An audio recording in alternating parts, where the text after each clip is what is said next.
It's another edition of Time About the Movies, and today we're taking a look at the films of Christmas Eve 1999. Basically, Christmas weekend in general.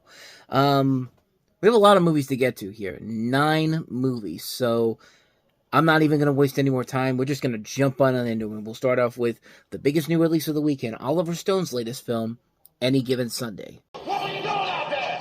This season, I'm sick and tired of losing. tradition is becoming a thing of the past. Knock it off! Why do you think my father put me in charge of bullheaded moron? I coach my way. Any given Sunday, life is a contact sport. An Oliver Stone film. Starts Wednesday, December 22nd. So this is based off of a book called On Any Given Sunday, written by former NFL defensive end Pat Toomey, and the title is derived from a line in the book, and also used in the film, that a team can win or lose on any given Sunday, which you hear that nowadays on most NFL media, basically saying that, hey, any given Sunday, anybody can win no matter who it is. And you have a story here depicting a fictionalized professional football team coached by Al Pacino, a cast that includes Cameron Diaz, Dennis Quaid, Jamie Foxx, James Woods, LL Cool J, Anne Margaret, Lauren Hawley, Matthew Modine, John C. McGinley, Charlton Heston, Bill Bellamy, Leela Rochon, Aaron Eckhart, Elizabeth Berkley. Features a ton of NFL players, past and present. Jim Brown, Lawrence Taylor, Dick Butkus, Y.A. Tittle, Pat Toomey, of course, Warren Moon, Johnny Unitas, Ricky Williams, Emmett Smith, Terrell Owens, Barry Switzer. I mean, they pack a ton of people into this movie. And, it's a pretty good movie. It's Oliver Stone doing what Oliver Stone does best. It doesn't have quite the same edge as something like, some of his earlier works. It's not the same kind of movie like Platoon or Born on the 4th of July or even JFK. It doesn't have that type of a level to it where it really exposes something that and just really gets the people thinking. It's just a really well-made film and a nice return to form for him after U-Turn was kind of seen as a major misstep in his career. And, it was a nice return. Like I said, it was a nice return to form for him. I think the performances overall are very good. The grittiness of the film very much is well done. It does run a little bit too long, though. It's over 2.5 hours long, and it does really get boring at times to the point where you really do you're just waiting for the end credits to come already so you can get out of there. For the most part, it delivers what it promises. It's a film that kind of delves into the trials and tribulations of running a professional football team, but like I said, it doesn't really go to the same levels that some of Stone's earlier works did, where they really just delve deep into the dark issues of many different things, like in Platoon or Born on the 4th of July or JFK. I think those movies do that a whole lot better. This is just a really good film for him, and a nice return to form after his last film kind of crapped out a little bit of his success factor he had going for him at that point. But, really good film. Not one of his best films, but one that I always go back to every once in a while. I think it's a well enough made film to recommend it. Definitely check out Any Given Sunday. So, on to the next movie: Matt Damon, Jude Law, Gwyneth Paltrow, Philip Seymour Hoffman in The Talented Mr. Ripley. It's Tom. How do you do? When you can look, but not touch. I wish I could live Dicky's life for him. When you can dream, but never be accepted. Could hardly expect this to go on forever. Anything can happen. Matt Damon, Gwyneth Paltrow, Jude Law. I always thought it'd be better to be a fake somebody than a real nobody. The Talented Mr. Ripley. Rated R. Christmas Day in theaters everywhere. So not only is this Anthony Mangillo's follow-up to his Oscar-winning Best Picture, The English Patient, this is also the first film based off of Patricia Highsmith's character, Tom Ripley, who has been seen in many different, who is the focus of the novel of the same name, The Talented Mr. Ripley.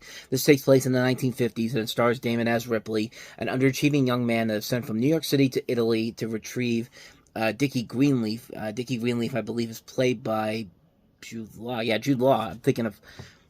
he's a rich, spoiled playboy, convinces him to return home. However, after failing, Ripley takes extreme measures. And you have characters that are also played by Gwyneth Paltrow, Cate Blanchett, Philip Seymour Hoffman. And the performances really do carry this film over. It's a really intense psychological thriller. Even if you never read these books, which I never read these books before I saw this film, you get so invested in the characters and you get so... It's a deep character study and just so many great moments in this film of really great performances. Philip Seymour Hoffman alone in this movie has maybe one of the best lines in the movie, where he's just looking at Matt Damon as he's looking at I believe as he's looking at this couple, Jude Law and Gwyneth Paltrow having sex in the boat, and Philip Seymour Hoffman's just giving this look like, Tommy, how's you peeping? And it's just the way his face looks and the way he just looks at him. It's just like that's a great performance from him, and that's just another one of those great roles you look at and say, this guy's really going to be something in the next couple of years. And sure enough, he would eventually win an Oscar, but we'll get to that when we get to Capote in about 6 years. But yeah, this is a really good film. I actually prefer this film over The English Patient by a long shot. I was not a big fan of The English Patient. I thought it was I was kind of like Elaine from Seinfeld on that film. I thought it was boring. I didn't really like it all that much. I would have been that person screaming in the theater saying I hated it and telling everybody to go to hell, but this film is, I think, a really good film. I think it's a really good mystery. It's a really good thriller.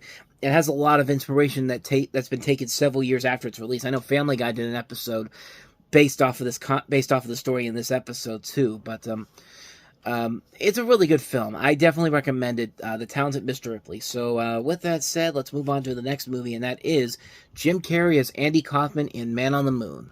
Every generation has a star whose talent defies description, whose style is ahead of its time, whose influence can still be felt even after he's gone. On December 22nd, experience the movie that Rolling Stone, Newsweek, Entertainment Weekly, and Roger Ebert are all raving about. It's the best movie of the year. Man on the Moon, rated R. Starts Wednesday at theaters everywhere. A movie that should have been way better than it actually ended up being. This is one of those movies that has so much potential to it. The things in there are so close to being perfect, and then it just really craps out in a number of different ways. You basically have the story taking place from Kaufman's steps from childhood through the comedy clubs and television appearances that made him famous, including moments on Saturday Night Live, Late Night with David Letterman, Fridays, his role as Latka on Taxi, and it pays attention to the various inside jokes, scams, put-ons, and happenings what Kaufman was famous for, most significantly his battle with Jerry the King Lawler and his portrayal of the character, the lounge singer Toady Clifton. And later on down the road, there was a documentary made about Jim Carrey's performance as Andy Kaufman, basically saying that his performance was maintained during much of the film's production. They try to make you think like Andy Kaufman just suddenly possessed this performance by Carrey, and that's why he plays the character the way this is in this film. It's trying to make this film seem like a Heart of Darkness type of film, and really, I can't really personally delve into everything that's wrong with this film. I think Nostalgia Critic did a great video a couple years ago talking about everything that this movie should have been. Jim Carrey, I think, is really good as Andy Kaufman. I think he definitely is the strongest part of the movie, but everything else around him, just like the way the movie tries to pretend like everything is like it tries to create like what's the word I want to look for here? Its basic struggles really come down to the typical biopic cliches. It doesn't really want to go deep into the darker elements of Andy Kaufman's life. It just wants to be this peppy, happy, everything it was perfect, and he just unfortunately died for no reason. It tries to pull the Bohemian Rhapsody type of crap. Like the whole thing about how it doesn't want to go into the dark stuff because it wants to have kind of like a mass appeal. And with a biopic, you really don't want to get those moments out of there. I mean, Rocket Man, the Elton John biopic that came out just shortly after Bohemian Rhapsody, was a far superior movie because it didn't shy away from showing the darker elements of Elton John's life. I mean, there have been great movies like that really show the darker side of things, and this is one of those movies that really wants to do nothing but make this guy seem like the most happiest person in the world, and like the most cleanest person in the world, and that's not really what happened in life. I mean, they try to do those elements there, but it never feels like you really get the idea that they're trying to do just that, and it really struggles because of that. Not to mention, there are so many moments in this movie where they have all these different personalities from the past in there. They're not even like dressed as they were back in the 70s and 80s. Like David Letterman is just playing David Letterman. Lorne Michaels is just playing Lorne Michaels. What he wasn't looking like in 1999. Same thing with David Letterman. It's just like, you've really got to do better than that guy. Seriously. It's just like, like the cast of Taxi, everybody is the same age they were in 1999. It's supposed to take place in the late 70s, early 80s, and like you've got like you got all these guys with like gray hair and all that, and looking like the way they did, and it's just like it really misses the mark on everything they were trying to go for here. And it's a shame because this is a story that really could be well done, and they got a great actor to play him in Jim Carrey, but I don't know what happened to it. I've never seen the documentary. I've heard it's pretty ridiculous. Like, it's kind of like an I'm Not There type of situation, like with Joaquin Phoenix. But, I don't know. I can't really say for certain because I haven't seen it. But I've heard that it goes way too far-fetched than it has any right to. But, the movie is just a mess. It's an unfortunate mess, too, because there are elements to it where it does work. There are elements that actually are well done. But too many of those elements get pushed aside because of the fact that they took these decisions and it didn't work out in the end. It made for a really generic biopic that could have been so much better considering the effort that Carrey put into this, and it just didn't work in the long run, unfortunately. So unfortunately I have to say skip that one, but let's go to a movie that people should see, and that is Tim Allen, Sigourney Weaver, and Alan Rickman in the comedy Galaxy Quest. Never surrender. From out-of-work actors. By the sons of Warvan, I shall avenge you. To outer space heroes. You will save us. We are actors, not astronauts. Dreamworks Pictures invites you to bravely go. Hi, little guy. Where no comedy has gone before. Tim Allen, Sigourney Weaver, Galaxy Quest. Rated PG. Starts Saturday, December 25th everywhere. So if you don't know what Galaxy Quest is, shame on you, but it's basically a parody of and an homage to science fiction films and series, most notably Star Trek and its fandom. The film depicts the cast of a fictional cult television series, Galaxy Quest, who are drawn into a real interstellar conflict by actual aliens who think the series is an accurate documentary. And as I mentioned, Alan, Weaver, and Rickman are among the cast, including Tony Shalhoub, Sam Rockwell, and Daryl Mitchell. This is a really damn good movie. It's a film that parodies and satirizes the Star Trek fan base, but it also really honors them too. I mean, a lot of the several Star Trek cast and crew members really did praise the film, and some people have literally considered this to be part of that the Star Trek film series, even though this is not a Star Trek film.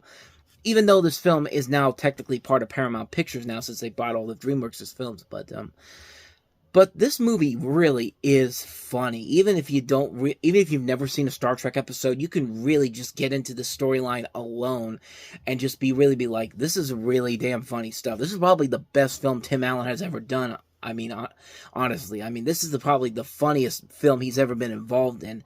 The writing is top notch. The visuals still hold up even after all these years. The casting is incredible.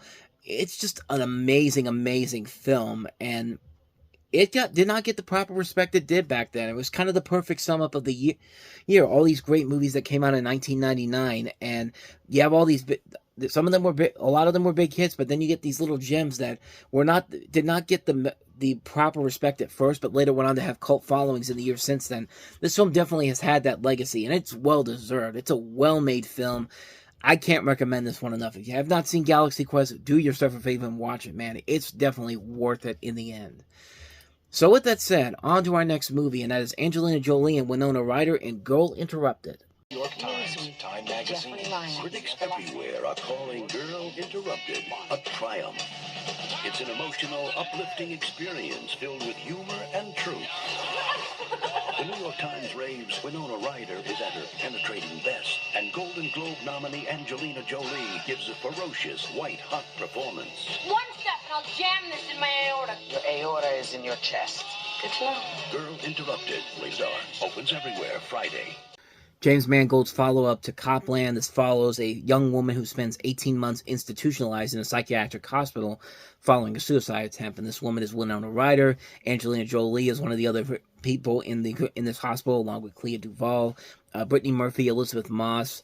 Jared Leto's also in here. Angela Betts, Jeffrey Tambor, Vanessa Redgrave, Whoopi Goldberg. Angelina Jolie won the Academy Award for this for Best Supporting Actress. I don't even think Winona Ryder herself was nominated for this, honestly. The performances in here, I think, are what carry it overall. It does feel like it's trying to be the next generation, is this generation's One Flew Over the Cuckoo's Nest, which, that's a film that's really hard to top, even by today's standards, but this film, I think, tried its best to try to come close to it, but it didn't quite get there as much as I think they wanted it to. But the real reason to check this movie out are the two performances by Winona Ryder and Angelina Jolie. You can tell they put their all into this movie, and it really does show on screen. It really is the best elements of the film. A lot of the film itself is just kind of a little bit too cliched, riddled, and too Oscar baitish for its own good. And I think that's where it really struggles in the end. But like I said, the real reason you check this movie out is to see the performances by Ryder and Jolie. You don't get disappointed by that whatsoever. It makes the film almost more than worth it in the end. But for a one-time watch, it's definitely good. But the best thing you can say about it is that Ryder and Jolie really do keep the what am I trying to say here? Keep the enjoyment of the film going. I mean, it's a really well-made film, but it's one of those ones where you can watch it once and be satisfied with it, and you really will not have another reason to really check it out again after the next time you see it. I mean, like I said, you watch it for the performances. It's definitely worth it for those. But other than that, though, it's good. It's a really good film. I do recommend it. So, that's Girl Interrupted. On to our next film, Angela's Ashes. Years ago, a teacher from Brooklyn wrote the story of his childhood that was embraced by the whole world. Now, the Pulitzer Prize-winning author Frank McCourt says the film is the perfect realization of my book. It is everything I could have hoped for or imagined, and I sing its praises. Gene Shalit says it's an immediate Academy Award contender, a triumph. Angela's Ashes, an Alan Parker film, rated R. Starts Friday, January 21st in theaters everywhere. Yeah, it's probably not a good sign for a movie if the writer of the book is doing nothing but praising that his film adaptation that he had a hand in for a good 2/3 of that commercial. But this is based off the best-selling autobiography by Frank McCourt. Angela's Ashes follows the experiences of young Frankie and his family as they try against all odds to escape the poverty endemic in the slums of pre-war Limerick. It opens with the family in Brooklyn, but following the death of one of Frankie's siblings, they return home only to find the situation there even worse. Prejudices against Frankie's Northern Irish father makes his search for employment in the Republic difficult despite him having fought for the IRA, and when he does find money, he spends it on nothing but drinks. But this is Alan Parker's second to last film as a director. The next film he would do, that his last film would be, is The Life of David Gale with Kevin Spacey. But this film here, I really don't remember too much about it. I've always seen this poster I'm looking at right here of this kid on the front of it. It looks like it's kind of trying to be like the 500. It's kind of like how Girl Interrupted was trying to be the One Flew Over the Cuckoo's Nest for this generation. This feels like it was trying to be the 500 Blows for this generation, because I got a lot of 500 Blows type of mentalities looking at the poster and the trailer for this. Never seen the film, never heard anyone really saying that you need to see this film, but probably isn't too bad, honestly. But I've had no real interest in actually seeing the film at any point, so I don't know. Maybe one day I will, but not anytime soon. So, moving on to the next film, Snow Falling on Cedars. I love you,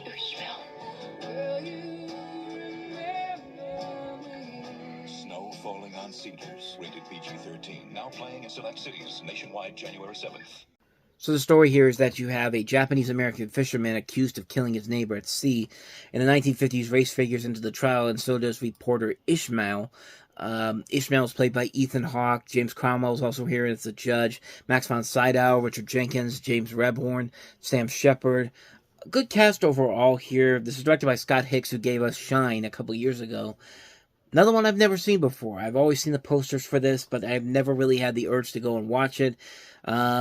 Doesn't look like it has the best reviews overall, so probably a movie I won't be checking out anytime soon. I've never had anybody really say that it's actually a good film or not, but could be good. Not much more to say about that one. So on to the next film, Julie Taymor's Titus. Award-winning director Julie Taymor invites you to a feast of vengeance. The forest walks are wide and spacious for rape and villainy. Madness. Power, lust, and the ultimate sacrifice of love. Anthony Hopkins, Jessica Lange. Titus. I'll find a day to massacre them all. Rated R. Opens Christmas Day at the Union Square Theater. Hey, I don't see Christopher Titus anywhere. What the hell is this? It's interesting how this movie came out, and then Christopher Titus had a show come out, not but a couple weeks after it came out. But very funny, underrated show, by the way. If you haven't seen it, definitely check it out. But we're not talking about that one. This is Julie Taymor in her directorial debut after her time on is in Broadway. This is adapted from William Shakespeare's revenge tragedy Titus Andronicus and stars Anthony Hopkins as the titular Roman general, chronicling his downfall and returning victoriously from war.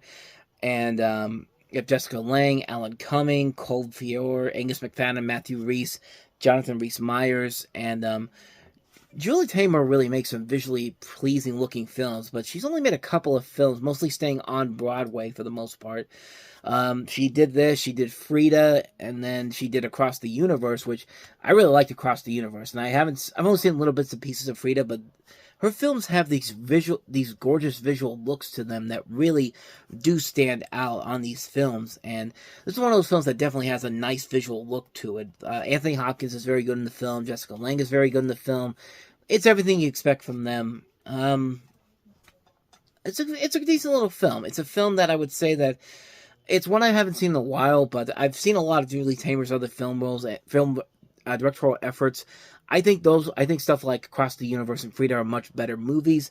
This is a really solid film overall, one that a lot of people haven't really looked at, honestly, or really even heard of for the most part, but it's definitely worth a watch. It's definitely worth a watch just for the visual look alone. I think that's the most impressive thing about it. That's really the one thing I would say to definitely check this movie out for is the visual style of it, but you'll really like the performances for the main characters as well. I think those are very well done too. So with that said, on to our last film, and that is Play It to the Bone. Best friends. Did you ever take a fight on short notice? How short? One big problem. You guys don't avoid each other, right? Now, I got $100,000 for you guys to split. Because they pay us. they'll get one last shot at the title. Just back up, okay? If they don't kill each other first. Kiss mine. Well, I might do that because ever since you shave your head, you look so pretty. Play it to the bone. I just don't like you. Rated R. Starts Friday, January 14th. This is one of those movies I would always see in like a used video store and used DVD store, and I would see many copies of this movie. I've never heard anybody ever talk about this film. This is a film that stars Woody Harrelson and Antonio Banderas as two boxers and best friends who travel to Las Vegas in order to fight each other for the sake of a chance to compete for the middleweight title. And you also have Lolita Davidovich, Tom Sizemore, Lucy Liu, and Robert Wagner among the cast. Directed and written by Ron Shelton, and Ron Shelton's made a lot of good films up to this point. Bull Durham, Blaze, White Man Can't Jump, Tin Cup.